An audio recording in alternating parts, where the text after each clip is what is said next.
before I get started, can you get a round of applause for Steve, the Hillman team, the Paper and Toast team for hosting this incredible event? I'm good fortune today to spend time with some of you in years past. Today's event has absolutely delivered. All the speakers today have been awesome. And like Steve said, I do actually want to start. I know I'm the only thing between you and dinner and drinks. So I'm going to take that into account. But I do want to start by getting a little bit of a temperature of the room. First thing I want, based on the people that are actually still here at the end of the day, how many people here have not opened a space yet? Handful of people. Oh, people further along. That's really cool. So everyone else has got a space that's currently up and running. Show of hands. Most of the room. Cool. I'd love for somebody to shout out, or put up your hand if you're willing to share, what is your max capacity? How many members does your co-working space hold? Unknown. Unknown. Can you expand on that? You haven't hit it yet? No, because everyone moves space everywhere. We don't know how many people can get in there. Okay. It's moving so fast all the time. Moving so fast all the time. Cool. Does anybody feel like they've hit the upper limit of how many members they can hold in their space, and you really can't keep growing unless you add more square footage or add an additional location? Anybody hit that? A couple of people? All right. Cool. What if I told you that no matter how many members you have in your space, you could double it and still have more members? And if you could double that and still have more members. One of the things that we've been doing at Indyhall since the very beginning, before we even had our own space, was doing community building outside of a co-working space. And in a lot of ways, I think the interesting thing is that for all the times we heard today that it's not about the space, it's about the community, we still keep coming back to, but I need a space, but I need a space, but I need a space. I'm seeing some nodding. How would your co-working space look if there was no space? Any ideas? Online. That's a good clue. What else? Virtual online. Other people's spaces, right? So I want to share a couple of examples and stories of how we've scaled Indyhall beyond what we were able to hold in a physical space, starting when we had no space to begin with, all the way through some of the things that we're doing today to grow both our internal community as well as the broader co-working community, fellow operators, so on and so forth. And then I want to be able to open up to some Q&A as well. So when Indyhall started in 2006, there was a bunch of things that we did not have. We did not have other examples of co-working spaces to point to. We did not have other people to learn from. We had no examples in the press to point to. We had no funding, and we had no space. There's one other thing that I didn't have, is I actually did not know how to open a space, right? I think a lot of times people that are new to this industry think that if I don't know how to open a space, I've got a lot of things to learn, and I've got to learn all of that before I go out and start building my community. And you've probably heard a few times today, it's super important to build the community before you open the space. But I also see people scratching their heads and going, well, if I don't have the space, how can I bring the people together? So before Indyhall became a physical space, a couple of the key things that we did, and you can do this whether you're pre-opening or even, I would encourage you to do this after you open, are simple coordinations of people really wherever you can put them. So one of the first things that we did was we realized there was a bunch of people who were already working from cafes. Some of us knew each other, many did not. And the simple act of saying, hey, I'm going to this cafe, does anybody want to come with me this day, this time, was one of the easiest community building efforts we've ever had. Because we didn't need to own a space, we could just point to another place where people already like to go. We know people already like to go there. A simple phone call to the operator of that venue, say, hey, we're going to come by with a couple dozen people. Is that going to be a problem? And instantly you create this opportunity for people to be in a space together, not experiencing that space, but each other. And I heard a few times throughout the course of today, people talking about the importance of getting people to try it out. Get them in the door. Get them in the door. Well, getting them in the door as the first step, I think, is sort of like trying to have the first date in the bedroom, where what you really want to do is find some common ground, places where people already are, and bring them together, places where they're already comfortable. So cafes are a great one. In between those cafe meetings, in between those opportunities to get together out in the real world, there was sometimes days, weeks, sometimes up to a month. What were we doing? Well, we've got online communities, right? So the opportunity to punctuate in real life events with continuity of online communities, something as simple as an email discussion list or things like Slack and WeChat, gives you the ability for people to meet in person, start a relationship, and then continue that relationship over time between the initial event and the next one. I'm sorry, I lost my train of thought.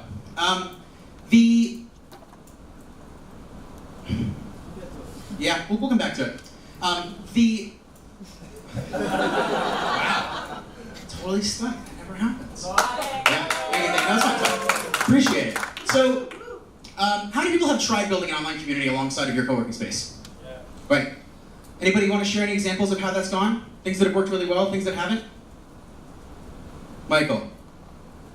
Maybe I shouldn't say this, but once someone found a used condom up in the rooms upstairs, we posted it online and said, thanks, I took one for the team, next time put it in the bin.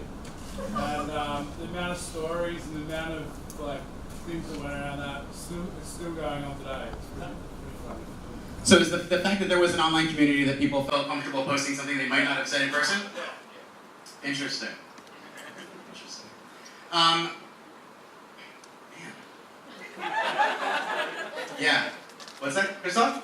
We really sucked at using Slack for a long time because we weren't using it ourselves. Simple story, but we were working like, why don't the members use it? And I mean, the reason was obvious. We didn't like it ourselves. So one of the things about Slack that I find really interesting, in addition to people not using it themselves, is they treat it like it's this secondary, this add-on to the co-working space. One of the things that's really changed the way that we use things like Slack or email discussion lists is rather than thinking about it as an add-on, we think about it as another one of those gathering places. The same way that you're able to get people together in your co-working space, think about what are the things that people actually do. What are the interactions that they have throughout the course of the day? And how can you recreate those opportunities online? So one of the most successful channels in our Slack community is a simple thing we call daily goals, where people, both that are in the co-working space that day, as well as people who are completely remote, we have people that are not necessarily there that day, but we have over 50% of our community almost never comes to the physical co-working space. They're there once a month or less, right? That's a big deal. These are people that are paying a monthly membership to be connected to people that they know they have things in common with. They have the ability to connect with them in person, but also the only way they interact, many of them, is in these online communities. So things like daily goals give them the opportunity to share what they're working on, ask questions about what each other are working on, build those relationships, and turn that into real relationships. Another really popular online, man. Too much drinking last night. I had nothing to drink last night.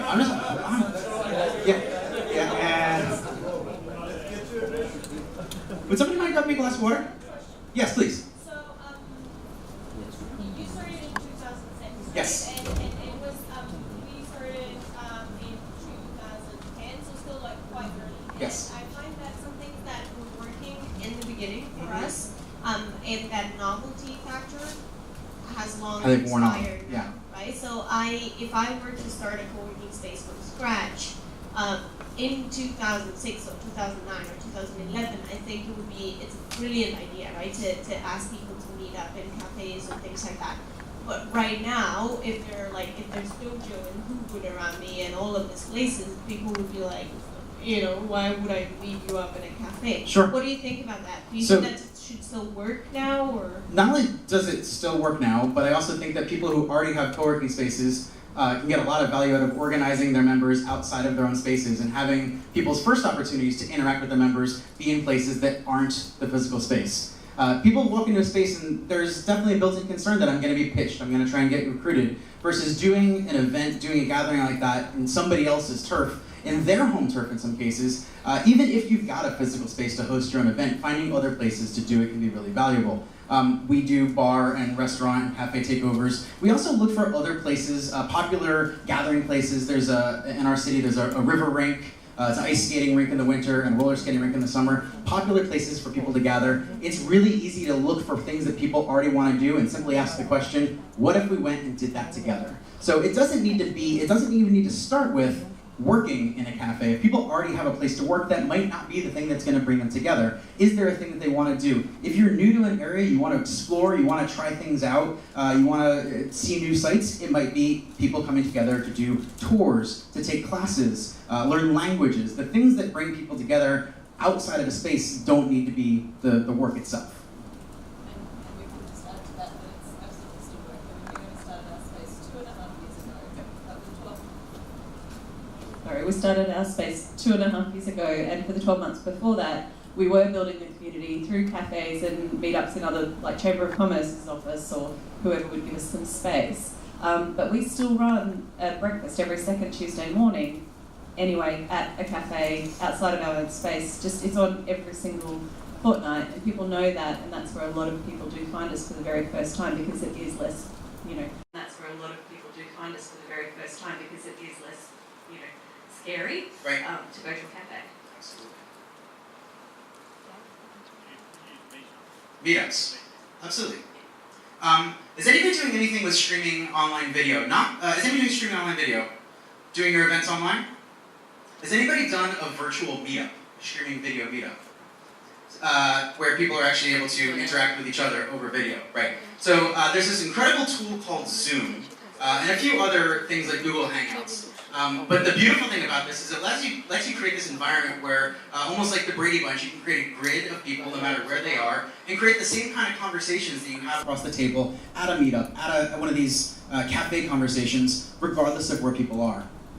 We've actually seen in the last couple of years a huge growth of people that are interested in trying out our coworking community, joining our coworking community before they even move to Philadelphia. And by taking some of our events that we already do, things like our show and tell, things like our lunchtime meetups, and not just broadcasting them online, but actually making it so that people can participate in them, become an active voice at the table before they even show up in the room. By the time they get in the room, they feel like they already have those connections, they recognize faces, and they feel like they've been here all along. Now we're doing some things with entirely virtual communities, mostly with fellow operators, but building formats where people can not just come together and see each other, meet each other, but actually help each other out. So we started this thing called the Indyhall Brain Trust, working with fellow operators, getting together on a regular basis, weekly basis, not just having a chat room where we can idly have conversations, but where people know that they can come, they can have a problem that they want to work on and have everyone else's perspective, everyone else's attention on them for that period of time. And having a tool like Zoom where people can actually interact with each other face to face makes a huge difference, things that you couldn't do just a few years ago using only online tools. Michael? Just have a train of thought because you started off by... So maybe help me train of thought. You started off by saying that to increase or double or triple the amount of members that you have in your space. So you're saying through doing these online platforms that you can achieve that? And are you charging for that? Because Zoom costs money once you start getting people onto it. Yeah, so when we started out, the membership structure that we came up with was actually based more on people not needing to use the space all the time, but instead having the opportunity to come to the space if and when they need it. So our original membership, the vast majority of our founding members were on a membership where they were only going to be coming in once a month or less. As coworking became more mainstream, we realized that more and more people were joining with that membership, and then when they went to cancel, they said, well, I'm not actually coming in that one time a month, so I'm just going to cancel. I appreciate being able to be a part of the community, but I don't actually need the space. And hearing the words, I don't actually need the space, was a light bulb moment for us, where we said, well, wait, what if people had a membership where they could join both before and after they need a space? I know in a lot of the communities in Southeast Asia where they're transient communities, people are coming for a few weeks, a few months at a time, and then they're moving on to other cities or going back to wherever they consider home to be. The ability for people to join and stay a part of a community, continue to pay a relatively low amount, but lots of people, adds up to, for us, the better part of 35 to 40% of our revenue from people that don't actually consume our most finite resource, which is the actual physical space. So think about it in terms of things like a Chamber of Commerce or a professional association. If you are able to talk about joining your community, it's not a virtual version of an in-person membership. It's more like joining a professional association full of people who do things that are a little different from what you do, but also same enough that you're able to help each other. People have been paying monthly and annual memberships to things like Chambers of Commerce and professional associations for most of their career. And so it's not that crazy of an idea for them to do that. the idea of joining with a virtual co-working membership doesn't sound all that enticing to a lot of folks because they're just thinking of it as a cheaper version of the co-working space. But thinking about it more like an actual association, a professional association, a membership association, a virtual chamber of commerce, whatever it might be, has the ability to both attract people before they join the space or before they need the space. We have more and more people who have full-time jobs and they say, I can't wait to quit my job, I can't wait to join Indyhall. And I say, well, why would you wait in the first place? You can join now. And we realized that the way we had structured our memberships and the way we were communicating our memberships was all based on whether or not you needed space. And we simply did not have an option for people who wanted to join the community but didn't yet need the space. So do you have a team running that? Like what would be the structure of that? So that's a shared responsibility between the rest of the team that does the community development in the physical space. And a big part of what we do is actually looking for active opportunities to take conversations that are happening offline in the real world space or at events and share them with the online community who's not physically present.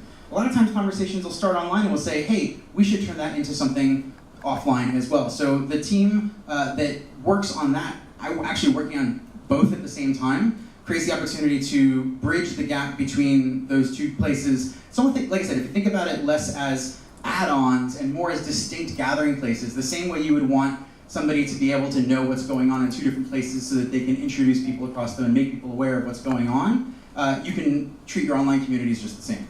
And then when they meet offline, you're saying that they could meet not at Indyhall because it's already full, they could go meet at the cafe, continue that conversation online, but there are still members anyway. Absolutely, or it might not even be in your city. They may be getting together in other cities where they're meeting around the world. The fact that we work so hard to bring people together in our own spaces, I think just acts as a massive blind spot to realizing that our jobs is simply to bring people together wherever it is that they already happen to be.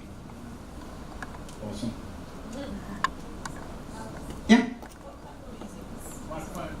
I was just asking what platform are you using? Because we have Facebook group for our members, whether they're in the space or virtual. We live stream to that group, so our workshops and things go up there. But they're only accessible by members who pay. So if you don't pay, you can't see them. Yeah. So we've got that already. But Facebook group, still a lot of people don't actually talk in that. Yeah. We have Slack for what happens in our space, day-to-day sort of stuff. Yeah. But that didn't seem to be the place where people wanted to really chat either. Yeah. So I just wondered what you're using. So I think about things like chat and even things like Facebook groups and other things where you have to open up a separate app to go into it as places that tend to require a lot of attention. You go into them and they kind of suck you in. They require a lot of attention to be valuable, and they also are the kind of places where if there's a lot of conversation, which is in theory what you want, they burn you out much faster, notification overload and things like that. As much as people hate email, in my experience, email is still, to this day, the most consistent way to reach people where they are. And it's the kind of thing where you can account for all of different people's different habits around how they're catching notifications, where they're getting that information. So we use a tool that we built in-house and we share with other folks as well called Group Buzz, which is essentially an email discussion list with smarter notifications designed to make it so that if you want to participate in a thread, you get all the notifications for that thread. But if a thread's less interesting to you, you have the ability to mute just that thread without unsubscribing from the entire list. Whether or not you're using GroupBuzz, you can still use something like Google Groups or really any email list manager. I'm talking about something where people can join and when they reply, it goes back to everybody else. The way I think about the combination of an email discussion list and a chat room is sort of like high gear and low gear. Chat rooms and Facebook groups generally have, even the most active ones, 10, 15, maybe 20% participation. And that's if you're doing a really good job and people don't feel overloaded. Email discussion lists, because they're tuned to easily be asynchronous, meaning if you don't find the conversation right when it's happening, you can still chime in days, weeks, months later. An email discussion list allows more people to participate in general and over time. So we generally see like 70 to 80% participation rate in email lists for the exact same community that was also using a Facebook group or a Slack group. So it's not an either or, and in some cases you may end up using more than one, which brings me back to the point again that treating them as individual gathering places, you've got a Slack group, an email discussion list, and an in-person Facebook group, or in-person co-working space, Sounds like a bunch of things to manage, but the reality is the same way that people are choosing different environments and co-working spaces based on what they need at that point in time, how they prefer to interact, online communities can be treated essentially the same way. Really good question. Hey Alex. Yeah. Got a question here. Sure. So I really like how you're taking us into the digital space and moving beyond, let's say, the hot desking environments, etc. One thing I've been playing around in my head with is that you're seeing that developers as well as real estate players are really putting in a lot of kind of collaborative areas into their real estate right now, right? Like in Singapore, we've got Standard Chartered that has transformed one of their retail banking floors just on the ground floor in this little precinct called Marina Bay Financial Center into now a collaborative space where you can walk in for free, you can sit down, there's collaborative booths that you can use up to an hour for free, there's a coffee shop in there. So what they're really doing is they're commoditizing our hot desking, and you know, right now a lot of us are charging $300 to $500 a month for access to hot desking, but where things are going is, should we not radically challenge what hot desking is at the moment and look at it from a very different perspective? The revenue that we generate in our spaces is mainly driven by private fixed space, and hot desking is only a small percentage. So with technology disrupting it, it's being commoditized. Should we not think about the future now rather than continuing with this model that we've been on? So I'm going to answer the question in a sort of sideways way, and I think it's the question assumes that the reason people are coming is for any of those particular places or environments. And as there are more options on the market, and as players are able to come in and offer them at lower prices, including free, what's the difference between the thing we're charging for and the thing that they're offering for free? Correct, and if I can tap into your network and I can be on Slack and I can sit anywhere technically, why do I need to still pay $500 to hot desk somewhere? Right, exactly. So I still believe that there is a ton of value in having place. Having place associated with a group of people who have pre-existing relationships makes that place inherently more valuable and more defensible because if and when those people feel a sense of ownership over that place, then that's a good reason for them to choose to stay. Perhaps another way to think about it is, what would you do? How would you change your approach if you knew your space was going to go away? I think a lot of people find themselves in a situation changing their model when they're up against a wall, their lease runs out, a negotiation goes wrong, whatever it might be, when they no longer have an option to have a space. I think it would be really valuable for people to be thinking ahead of time and saying, what things can we do to both modify our business model, modify our approach, even modify the way we talk about the value of what we offer, based on the idea that if this space went away tomorrow, that we would still be able to continue doing this.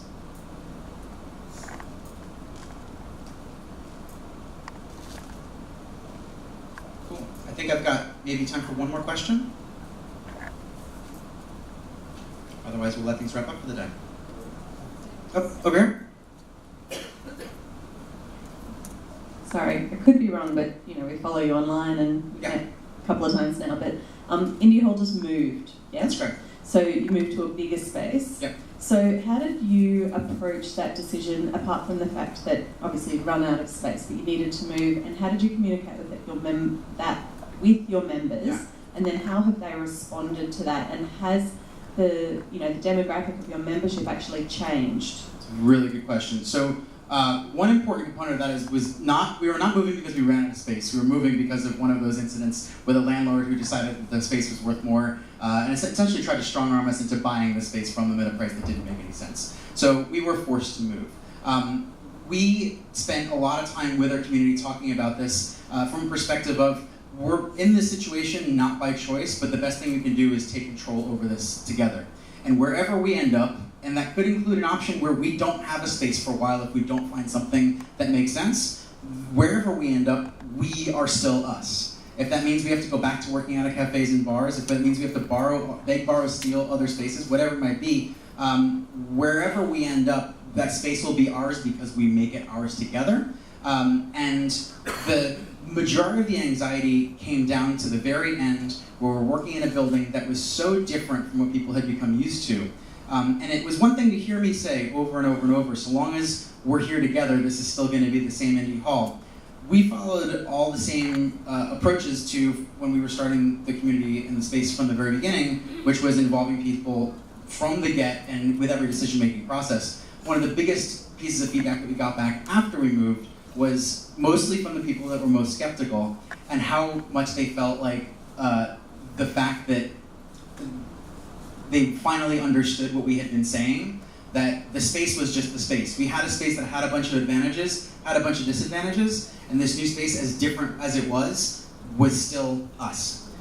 In terms of how it's changed things over time, one of the really exciting things is the things that were good before stayed good.